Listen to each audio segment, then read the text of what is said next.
Welcome back. I'm talking with Neil Sanders, who has researched mind control, and today we're particularly talking about psychotronics, which is small devices fitted inside the brain which can be controlled remotely and provide two-way communications and control of somebody's mind. Yeah. And this stuff exists, folks. This article is written by Dr. Rauni Kilda, who's the ex-Chief Medical Officer of Finland, and I'm just going to read a few extracts from it. She says the technology links the brain of people via implanted microchips to satellites controlled by ground-based supercomputers. They can also be inserted intravenously. It is now almost impossible to detect or remove them. Implanted human beings can be followed anywhere. The brain functions can be remotely monitored by supercomputers and even altered through the changing of frequencies. Yeah. Now, just frequencies, Neil. I mean, I don't understand the practical terms, but by changing the frequencies, what it means is essentially you're going to hit the brain with a new EEG pattern, which will cause a response. So essentially, if you want to hit them with the pattern that causes white hot rage, bang, and they'll feel it. You're going to make them feel desolate, bang, and they'll feel it. Do you know what I mean? All right. Now, we've got a 5 micromillimeter microchip, which is the diameter of the strand of a human hair. This is the size of the things we're talking about. Go on the internet and type in ant holding microchip, and you'll see, like, I mean, this is old, and this is in the public view, but there's a picture of an ant holding a microchip in its mandibles. According to Dr. Kilda, this tiny microchip is placed into the optical nerve of the eye. It draws neural impulses from the brain that embody the experiences, smells, sights, and voice of the implanted person. Mm-hmm. So you think that that device can then send back to some supercomputer, it's some secret NSA base that could be completely monitored and so on. I mean, the thing of that's the point. The point of monitoring it is to see what your base levels are, so that basically you then can recreate that in such a way that the brain doesn't know that it's an outside influence. Yeah. Now you can see the motivation for the intelligence agencies wanting to do this. Oh, yeah. If they want to almost control people remotely, and it's anyone's guess as to how much control they have over people and who is indeed implanted. Now let's come on to control of people who aren't implanted. Yeah. Well, this is what's actually, before we go on to that, Neil, I just want to... I've had people contact me who claim to be what they use the word their targets, who think they may have been implanted and are being controlled. Now, I'm led to believe that the CIA have put out a directive to psychiatrists that any person who comes to them and says, I think I'm being controlled by, I don't know what, by noises in my head or whatever, they're told to diagnose them as being schizophrenic. Yeah. And just tell us briefly about that, Neil, about the fact that... As far as I remember, and I may have got this wrong, but the new handbook for psychological disorders or whatever, aside from a cracking new one, which is basically anti-authoritarianism, is now symptomatic of a mental disorder.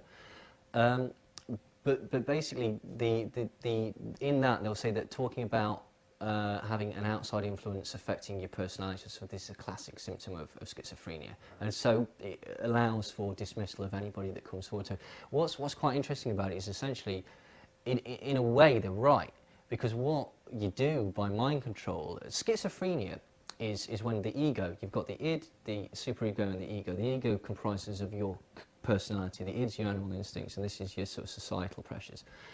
The ego in a schizophrenic state splits, and that's why it's called a schism, or a schizoid state. Now, to induce an alter, which is, you know, a mind-controlled personality, we utilise trauma or whatever to actually make that happen, to break the mind into a mouldable character and stuff like that. So in some sense, they're correct. You know, this is how you actually evoke a second personality or whatever. And this is why when you see it in Hollywood films, they'll do it in such a really ham-fisted way, like, oh, you broke into the good guy and the evil guy or something. But it's essentially the same thing. Bang, and you split the personality down. It's a protective method of the brain. I mean, just to make a comment on psychiatry, for me, so the science of psychiatry is no more science than sociology or... No, it's extremely weak science, in my opinion. It's not like the other medical sciences, like... No, it doesn't mean that it's, you know, it's not good.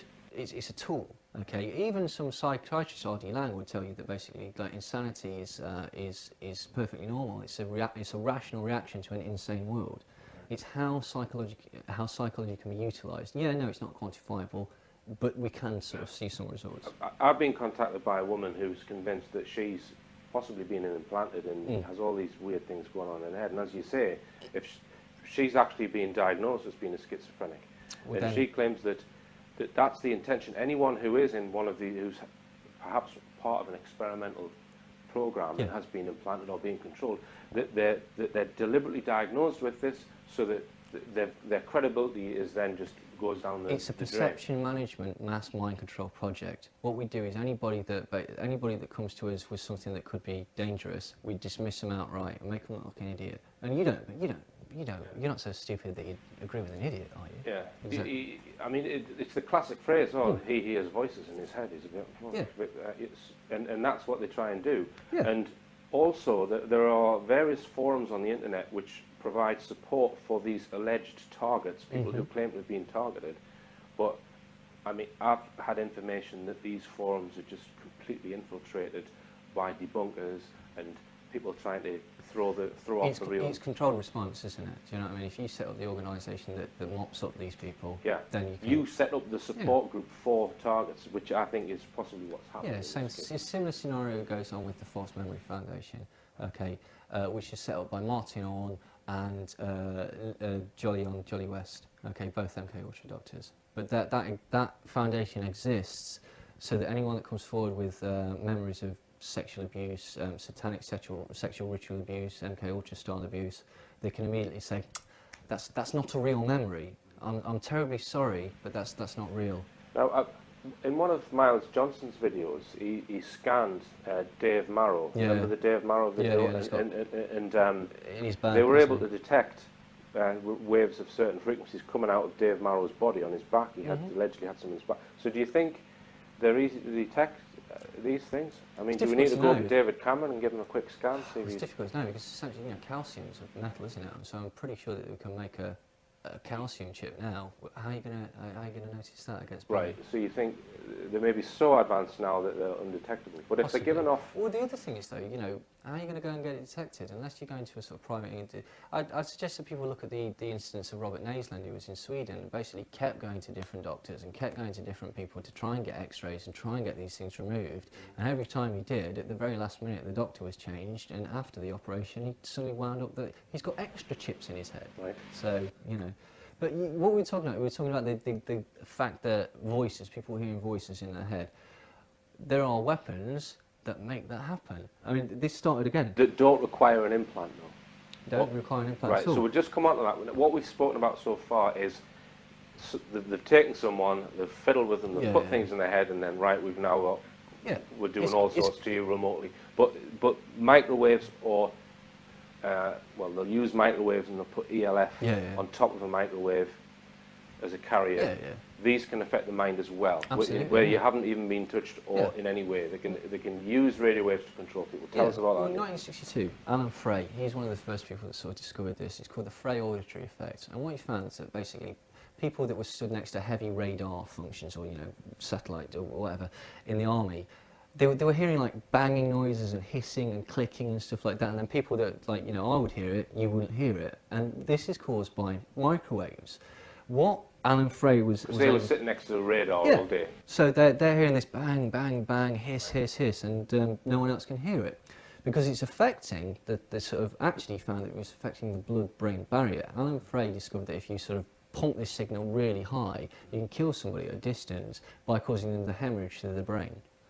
Using a microwave. Yeah, absolutely. It basically causes a disintegration of the blood-brain barrier. By application of this, what he was able to do was first just make sort of random noises, bangs, clicks, hisses. Then he was able to basically make people feel as if they were having the brain shaken or something, or having their entire body shaken or whatever. In the end, basically, him and a bloke called Joseph C. Sharp managed to get the experiment to the point where they could transmit words via these carriers, these microwave frequency carriers. One of them would stand at one end of a football field or whatever, and they would audibly hear it, and they would actually, you know, be able to... And they weren't fitted with any technology in their not head. at all. And this is essentially the first steps into what would be called synthetic telepathy. Now, we've spoke before about Smirnoff, Igor Smirnoff. He was able to basically put voices into people's head. Michael Persinger was doing the similar thing in America at Laurentian University. But this is not hidden.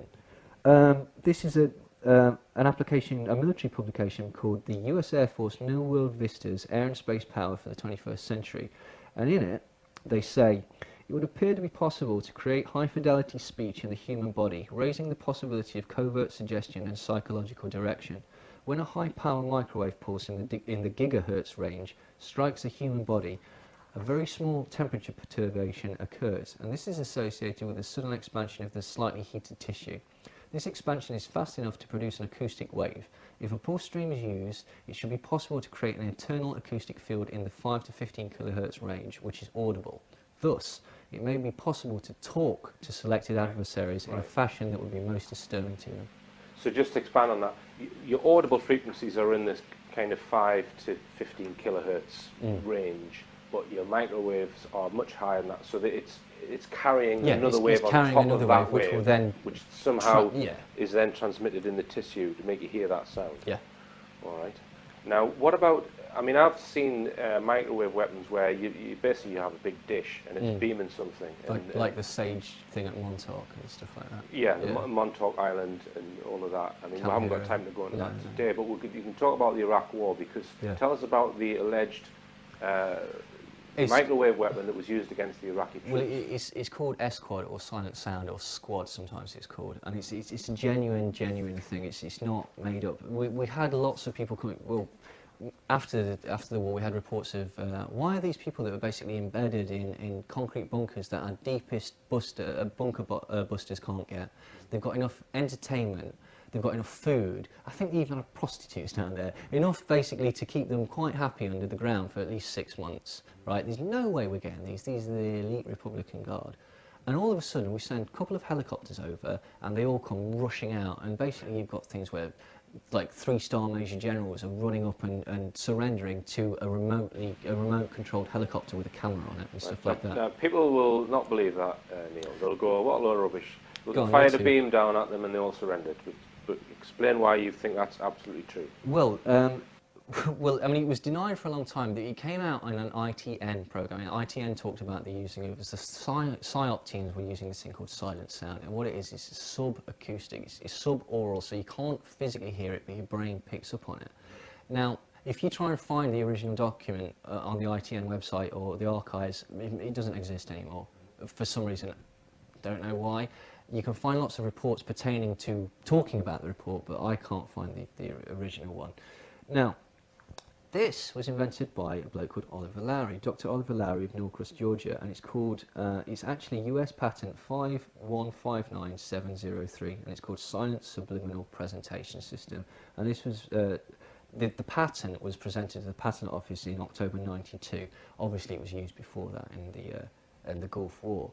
And it's basically, this is what the patent says. It's a silent communication system in which non-aural characters in the very low or very high audio frequency range or in the adjacent ultrasonic frequency spectrum or frequency modulated within the desired intelligence are propagated acoustically or vibrationally for inducement into the brain, typically through the use of loudspeakers, earphones or piezoelectric transducers. It's like you get a phone. So this isn't a microwave weapon then? This is an audio weapon? Yeah, this is an audio weapon. This modulated carriers may be transmitted directly in real time or be conveniently recorded and stored on mechanical, magnetic or optical media for delayed or repeated transmission to the listener. Now the point about this... Is this what was used in Iraq? This was what was allegedly used in Iraq. Now if you go on YouTube and type in Silent Sound used in Iraq, you can... Silent Sound? Yeah. There is a video of a Humvee or similar type vehicle going around with speakers on the back, and it keeps banging out the same. It basically says, "Give up, give up, give up, give up, give up, give up, give up, give up, give up." That's not the actual one. A bit like some music we hear today. Yeah. That's not the actual sort of thing that was used. Again, essentially, it's been denied. What they did was they got onto. What happened was that the Iraqi forces, they destroyed their radio system. So they were going through like a local sort of, like 97.1 FM or whatever. We were able to basically put subliminal signals on that, and also we were hitting them with speakers coming from helicopters in the back of trucks and stuff like that. Now again, this has been denied, but Silent Sounds Inc., which is the company that manufactures this, it's a real company. You can go on their website and you can find this fantastic little quote. It says it's only interested in positive emotions, but the military obviously is not that bothered. Now, Edward Tilton, who's the president of Silent Sounds Inc., said this in a letter that you can find on their website, and it's dated December 13th, 1996. All schematics, however, have been classified by the US government, and we are not allowed to reveal the exact details. But we do make tapes and CDs for the German government and even former Soviet Union countries, and this is all done with the permission of the US State Department, of course. This system was used throughout Operation Desert Storm in Iraq quite successfully. So the company that makes the system admits that it was used. All right then, Neil. Well, that's all we've got time for this week, and we are going to do another show next week, and we're going to discuss how music can control people's minds. But until then, thanks very much indeed, Neil. And it just remains for me to say, believe none of what you hear and only half of what you see. I'm Richard D. Hall. Good night.